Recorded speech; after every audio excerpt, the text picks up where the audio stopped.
coming through when the growth look good on you. Best believe they wanna screw now. I've been trying to climb, devil threw me in the dark. Baby, don't be insecure, you can still go make a mark like blow. Could never let them drain my soul now. Blow. Table turning like doorknobs, wow. Blow. I think I'm about to set sail. I'm a walking, living legend, walking with my chest out. Life keeps dealing me cards, I keep feeling it.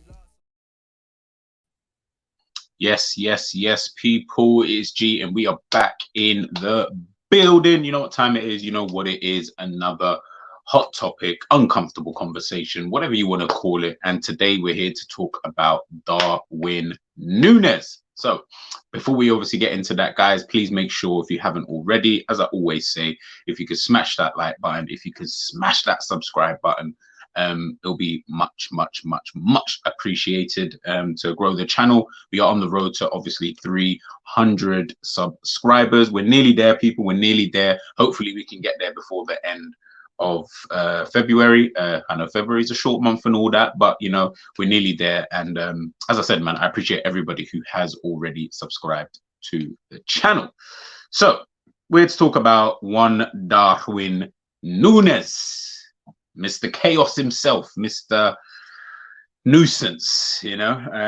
I don't know, is enigma the right word really to use for someone like Núñez? I don't know, man. I don't know. This is a guy, you know, joined Liverpool in the summer. I think it was £65 million signing. Joined from Benfica, scored a lot of goals last season. Obviously, last season being his breakout season. He's had experience obviously at that level previously, but last season was really the season where he kind of, you know, took a shine to the, you know, to Benfica, took a shine to the Champions League, and took a shine to this level of football, to be honest with you, and showed everybody just, you know, what he was all about.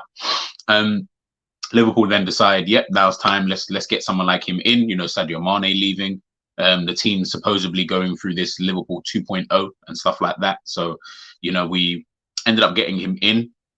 A lot of question marks. There's still a lot of question marks, to be honest, surrounding Darwin Núñez. But, you know, there was a lot of question marks, obviously, when we did sign him. You know, is he the right signing? Is he what we need? Will he get us the goals? You know, is he going to be a good player? And, you know, so many questions that were surrounding this signing. And I think in the summer, I spoke about, you know, I mentioned, look, just if we are going to, well, we want to sign him, just go out and sign the guy. You know, there was a lot of haggling and didn't know if he was going to get the deal done and things like that. I was going to say, you know, looking back on that now, I look at it and I think to myself, you know, it is a bit of a, it's a funny one. It's a funny one, if I'm being totally honest with you. You know, Darwin Núñez, as I said, you know, is a unorthodox type of player. You know, I'm just trying to choose my words carefully, by the way. But yeah, he's an unorthodox type of player. Not my type of player, you know, I've made no bones about that. You know, he wasn't really the type of player that I thought we would get in.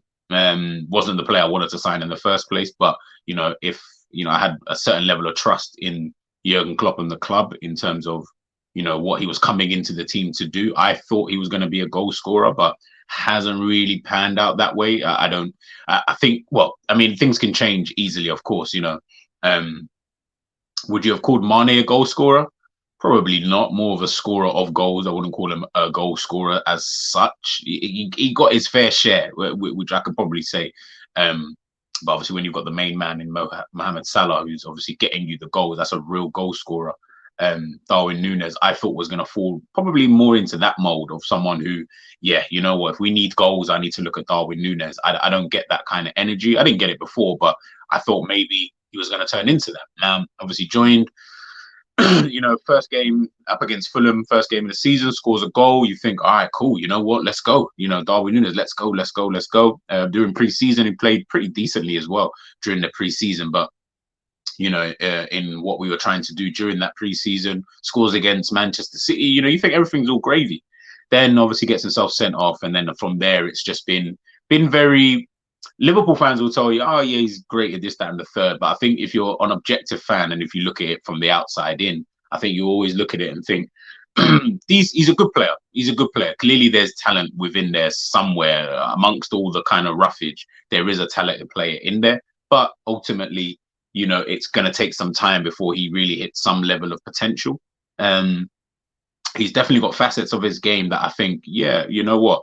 If he can just refine this, or if he can just improve upon that, then yeah. I mean, but I could say that potentially about anybody, to be honest with you. You know, if Fabinho was just better at this, then he'd be that. If Curtis Jones did this, he'd be, there's so many different things that you could say that he could improve upon, which would make him this, supposable world-class talent. Whether he reaches it or not, I don't know. I really don't know. I'm very undecided about that. And as they say, only time will tell. Where do we even begin with Darwin Núñez? Honestly, he's such a funny player. He is honestly such a funny player. Now, obviously, this is his kind of positions. These are like his two main positions, which is going to be on the left wing, which we've seen him obviously for Liverpool, and obviously centre forward. Now, if I take off the banner here to let you guys see this, let's get out for you now. So obviously, this is him this season. He played 28 games altogether.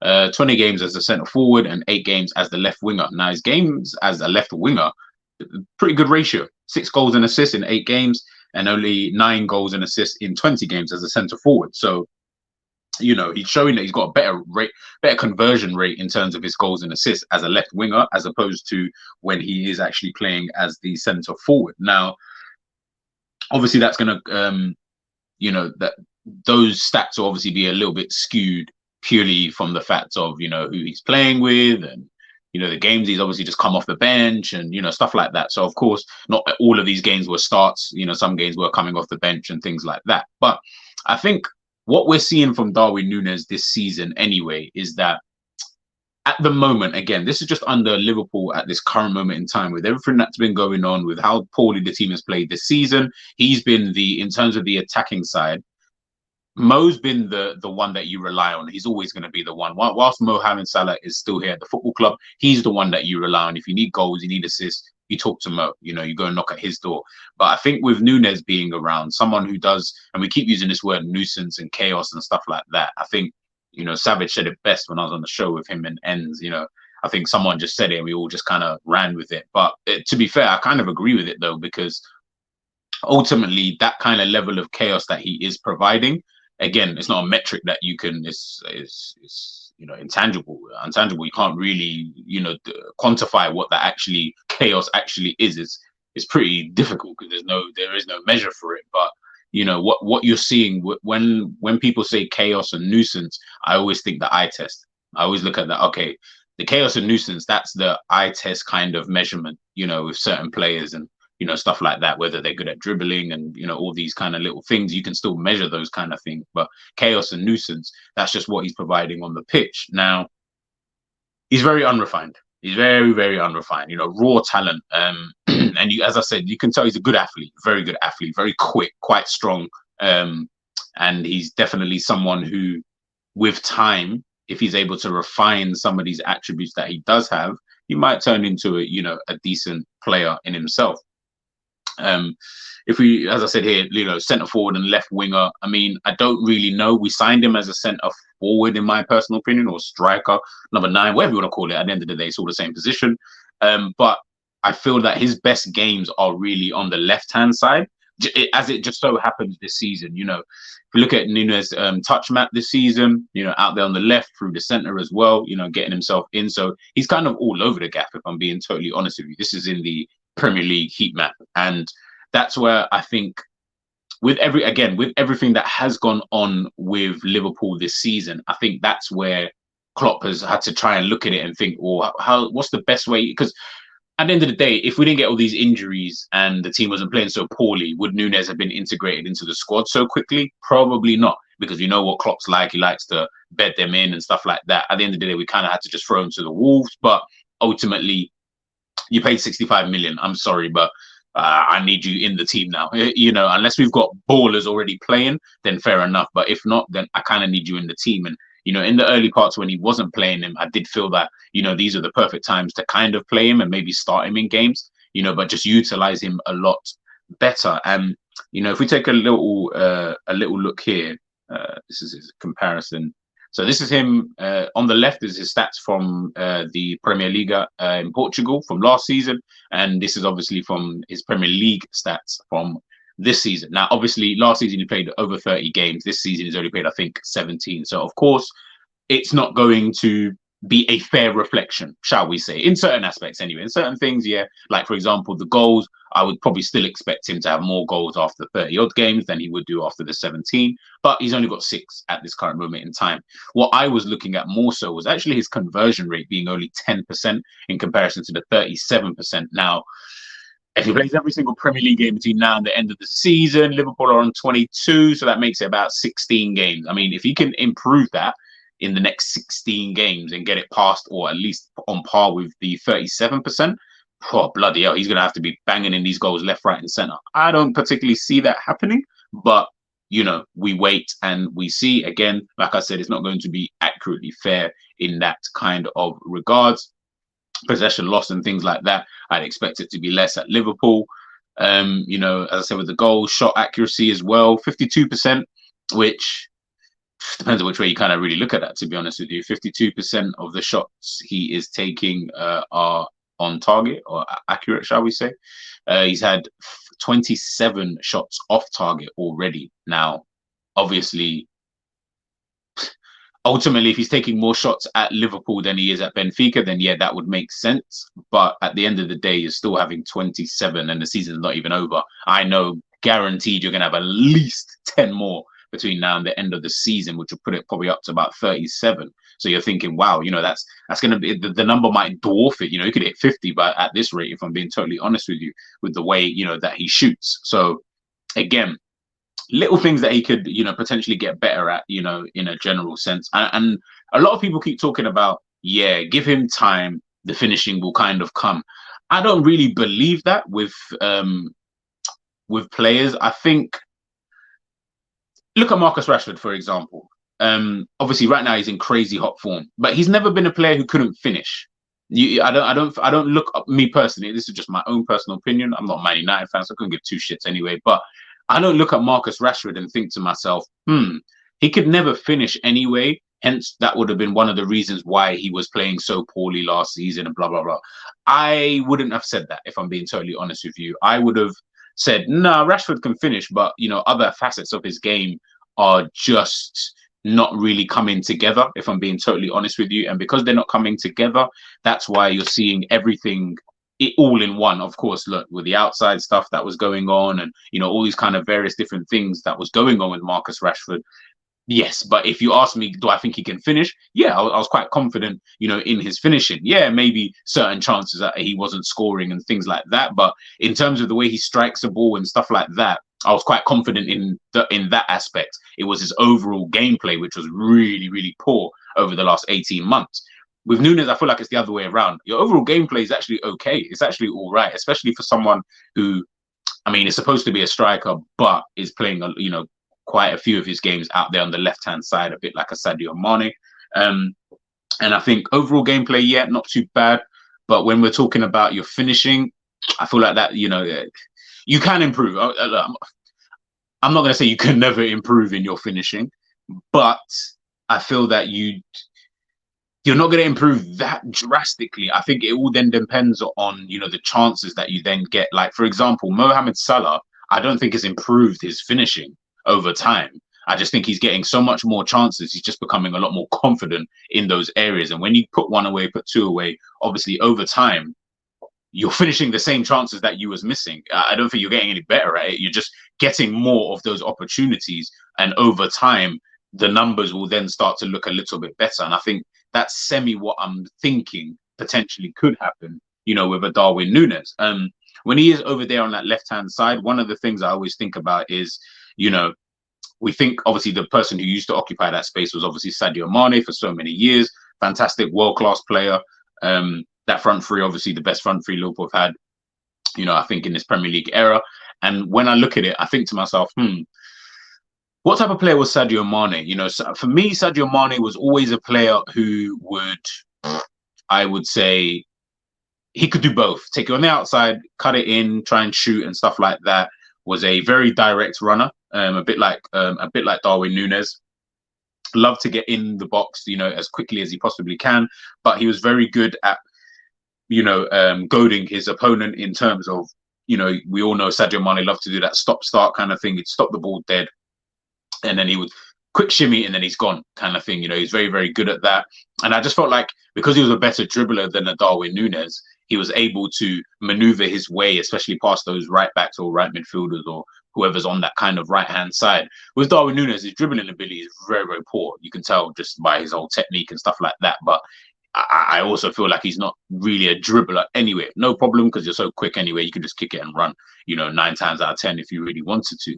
But Darwin Núñez is good at getting in yard and space. But when I watch Darwin Núñez and I compare with like Sadio Mane or even compare with Luis Diaz. Luis Diaz, for example, for me is a guy who his best football is cutting in. He loves cutting in, taking shots. I'm not saying he can't go on the outside, but I don't feel like that's his main thing. His main thing is coming in and trying to get a shot off or trying to release it, to someone on that other side.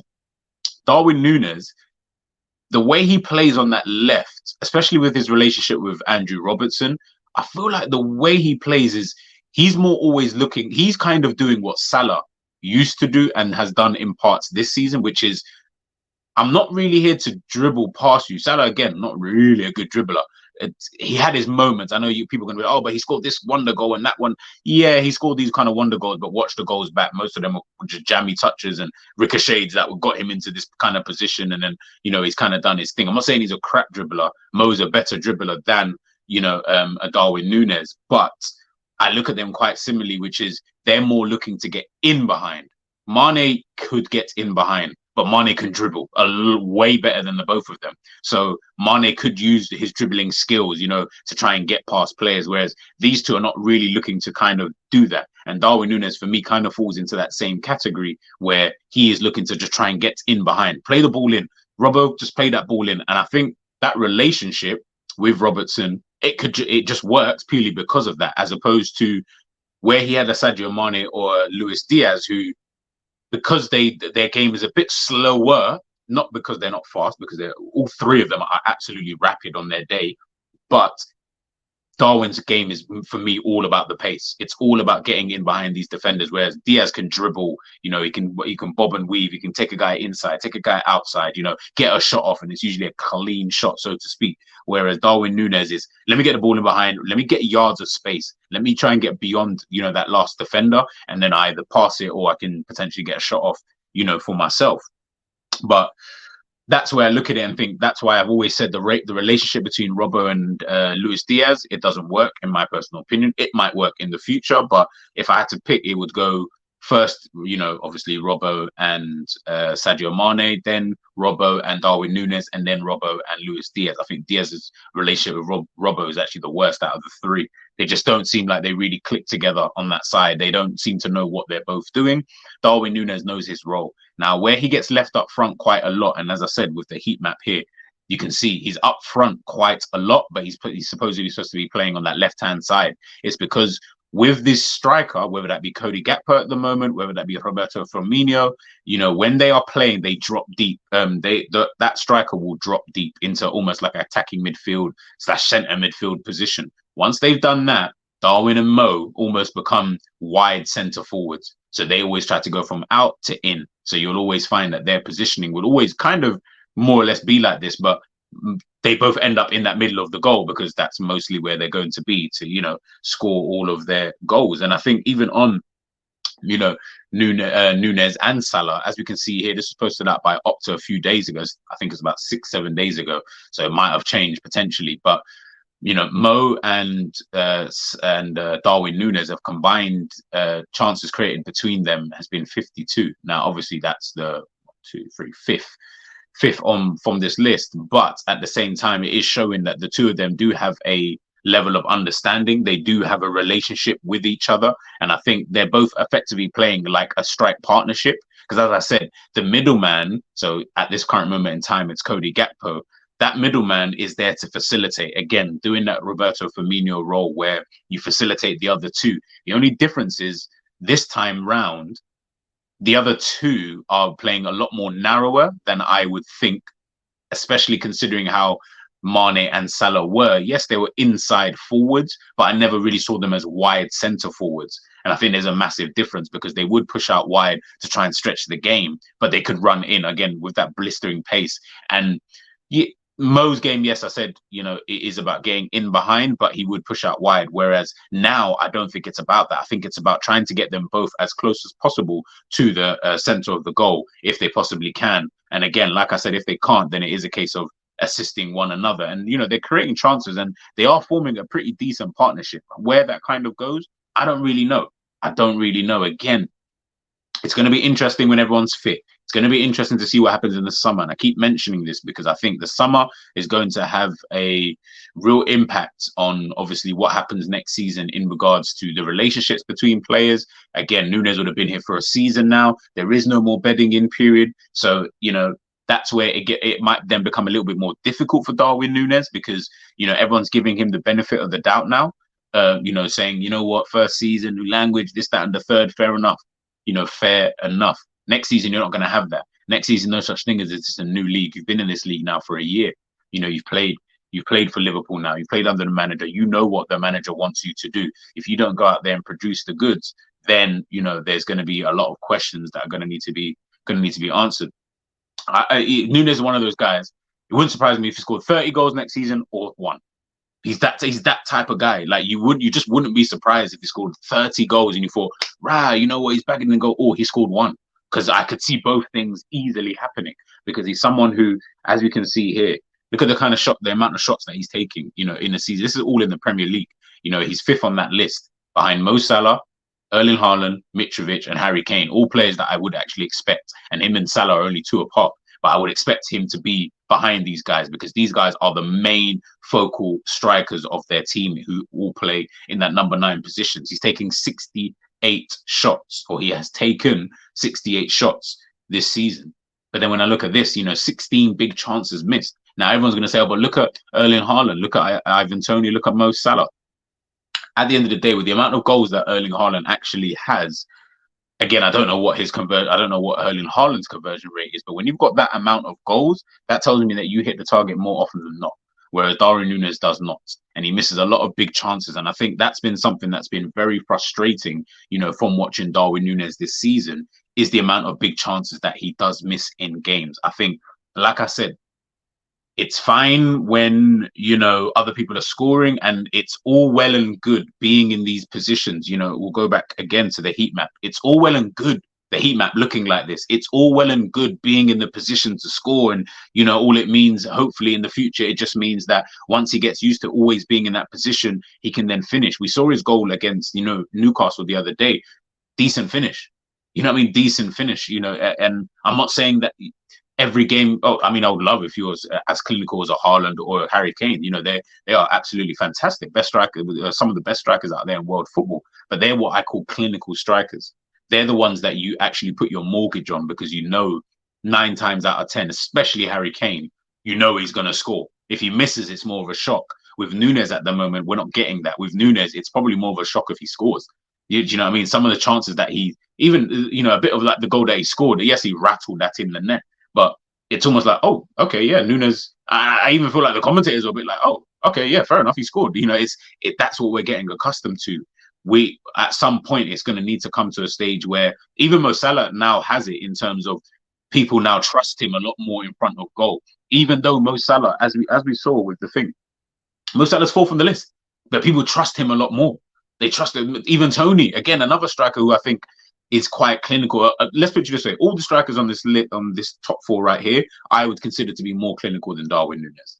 I would say that they're strikers I would trust more in front of goal if they were given a chance. We've seen Núñez miss open goals. We've seen him hit the bar at the post and all these kind of things. And like I said, yes, it is all well and good getting into the position to be able to affect the game and stuff like that. And that is absolutely fine. But at some stage, there's going to need to be a certain level of output that you're putting if you're the one who's constantly getting into these kind of positions. Because then, I guess then it's about curbing the expectation placed upon him, which is you're supposed to be the guy at some point in time. Unfortunately, you didn't pick the price tag. You didn't pick that he was going to cost this much, but you did. And ultimately, fans are then going to expect a certain level from you. Do I think he's hit it? Out of 10, I would say maybe a 6 out of 10 so far for Darwin Núñez. I'll give him the benefit of the doubt because I think with how poorly Liverpool have been this season, we now rely upon a Darwin Núñez in the team. We now rely on something like this where it just become an outlet now, almost how we relied upon Mo Salah. The only difference is Mo Salah would always get his, there's always that level of confidence that whatever you want to call it, stat merchants, GA merchants, it doesn't matter because Mo will always be up there regardless of anything. Darwin Núñez needs to obviously get to that stage. Now, Mo is 30. So, of course, there's that big age gap. Mo's got all of those years of experience of going away, doing this, doing that. Absolutely fine. But unfortunately, what people need to start understanding is that the Mo Salah that we, let's say, have now, the complete Mo Salah, you know, the guy who's breaking all these records and things like that, ultimately, the time when he came into the club, that was fine for him to do this nurturing thing. It was okay if Darwin Núñez now, for example, was that same age and came in when we were first starting this journey. No problem. No problem because of where Liverpool were at that time. Now we are almost in a position where, I mean, if you're not a wonder kid or something like that, it's going to be very difficult for you to try and convince so many different people. And again, this isn't to bash anybody who does think, yeah, he's going to go out and be this fantastic player. If you believe he's going to be fantastic, then he's going to be fantastic. You know, in your eyes, whatever that means is whatever you think it means. I'm still sitting on the fence because I haven't seen enough. You know, I'm not that convinced that he's going to be this player that everybody thinks he's going to be. And I think that will change with time. Obviously, better players in and around him, of course, that is going to help him inevitably because good players will always be able to play with better players and you know, et cetera, et cetera. I get all of that. So maybe in the summer, team starts to transform. Maybe we see a different Darwin Núñez. Now we're seeing a Darwin Núñez who is being fed by players like a Jude Bellingham or a Mateus Nunes, whoever that is in the middle. Maybe we start seeing that a lot more. And then all of a sudden, you start to see the best from Darwin Núñez. And I don't think it's going to be too far-fetched to even think that that could potentially happen because, like I said, I wouldn't be shocked if he scored 30 goals next season or if he scored one, because I feel like he has that talent. He definitely has the talent, and he's got the physical attributes to allow him to be able to play in a Jurgen Klopp system.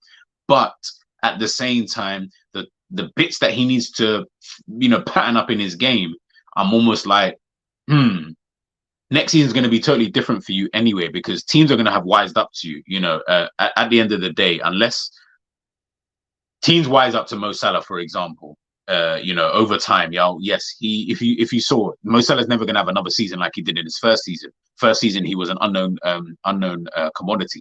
He was an unknown thing in this team where you didn't know what he was really like and you didn't really know how to defend it and all that kind of stuff. And even as the season kind of went on, you started to see slowly, it's not as electric. Now, again, not everybody can keep up those kind of levels for an entire season. I totally understand that. But as a whole, and ever since then, I don't think Mo Salah has been able to kind of reach that kind of level of goal scoring, because over time, people will just slowly start to work you out. It'll be minuscule at first. You won't notice it at first. You know, you check the stats, you probably say, yeah, but Mo still scored. Yeah, cool. And I'm not saying he, you know, he won't. But you look at the Premier League, Mo's never touched that record again. He ain't gonna. I don't think he ever will touch that record ever again that he got in the Premier League in that first season, because now defenders in the Premier League have now wised up to him.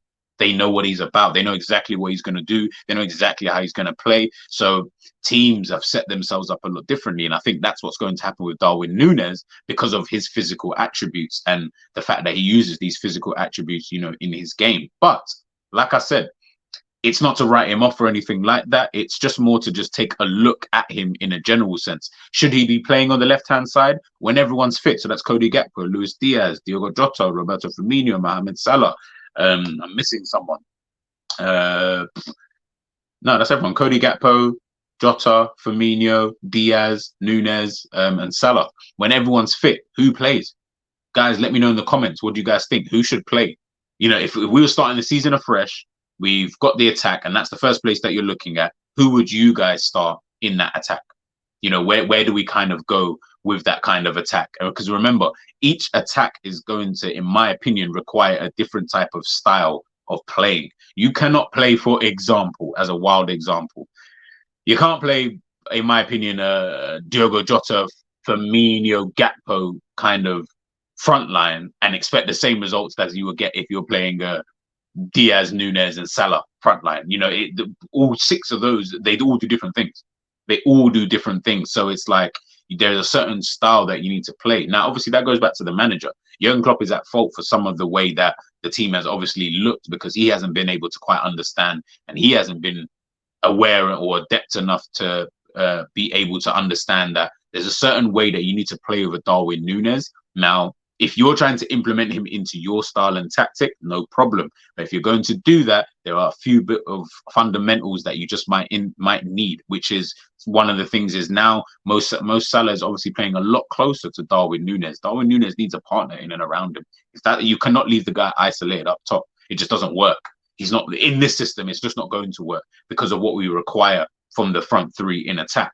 Unless you're going to leave him out on the left, where you're saying, you know what, you've kind of got that free role. We just want you to run in behind, and then we can get the actual central striker to then drop in, i.e. Gakpo, who can then drop into your position, and then you swap every now and again. No real problem. But if you're asking him to press, you're asking him to do this, he's just not going to be able to do that because that's not his game. He wants to be going that way and only worrying about that way. He wants to be running onto the balls. Like I said, he is quick. He is so quick. Like, you're not catching him. You know what I mean? You're just not catching someone like a Darwin Núñez. Once he kicks it and runs, that's kind of game over. I don't feel like many defenders are going to catch him. I'd love to have seen a race between him and Van Dijk to see who would win in just a pure race for the ball, you know, if Darwin Núñez was to kick it and run. But, you know, it's going to be interesting to see. Like I said, this isn't to write off Darwin Núñez. It's just more to take a bit of a look at him just to see, is he the type of player who's going to flourish here at the football club? Is he the type of player, you know, you guys, as I keep saying, you guys know me. I, in my opinion, I try to keep it as real as I possibly can, in my personal opinion. You know, like I said, not really my type of player. He's not a player that I'm genuinely that fond of in that kind of sense. Do I want him to do well here? Of course, he played for Liverpool. You better do well. If not, you can kick rocks, you know, quick. But ultimately, you know, it's just one of those ones where we just have to wait and see, you know, in regards to Darwin Núñez, and then, you know, literally just take it from there, to be honest with you. But look, that was just my quick video on Darwin Núñez. Guys, let me know in the comments, what do you guys think? What's his best position here at Liverpool? What's his long-term position here at Liverpool?